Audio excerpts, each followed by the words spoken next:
Bonjour à tous, soyez les bienvenus dans cette nouvelle Minute Conseil, la seule émission qui vous parle de votre profession, la vente directe.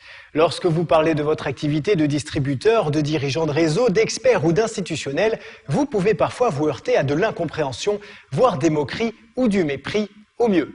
Tout ça à cause d'une mauvaise réputation qui n'est bien sûr plus du tout d'actualité. On entend malheureusement toujours tout et n'importe quoi sur la vente directe, arnaque, système illégal, escroquerie, bref, ceux qui ne connaissent pas cette activité ont encore en tête les scandales des années passées. Or, soyons clairs, la vente directe est un vrai métier, reconnu par le ministère de l'Économie et de l'Emploi en plus, et n'a plus rien à voir avec les entreprises malveillantes qui ont terni l'image du métier dans les années 90. Pour être encore plus clair, voici les différences fondamentales entre la vente directe et ce que l'on appelle la vente pyramidale, rappelons-le, totalement interdite. Dans la vente pyramidale, il n'y a pas de produit à vendre comme annoncé. Le profit de l'entreprise provient uniquement du recrutement de nouveaux membres. Quand ils entrent dans le réseau, ils s'acquittent d'un droit d'entrée.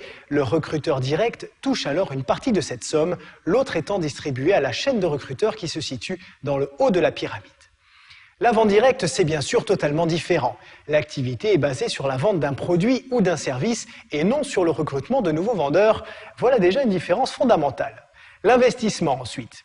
Il y a toujours un investissement pour un nouveau distributeur, mais normalement, il ne dépasse pas 300 €. Il correspond au matériel nécessaire pour commencer son activité et à un petit stock de produits pour amorcer ses premières ventes. Contrairement à la vente pyramidale, où ce ne sont que ceux qui sont au sommet qui gagnent de l'argent, la vente directe offre les mêmes chances à chacun.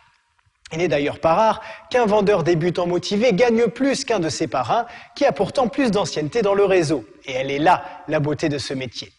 Enfin, si vous voulez être sûr d'opérer le bon choix, renseignez-vous auprès de la Fédération de la vente directe. Les entreprises qui y sont adhérentes sont clean à 100%. En résumé, pour ne pas vous faire avoir, il suffit simplement de faire des recherches approfondies sur la société cible et de ne pas se laisser immédiatement séduire par l'appât du gain.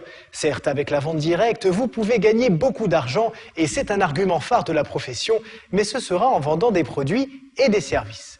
Voilà, c'est la fin de cette Minute Conseil. Bon succès à tous et à bientôt.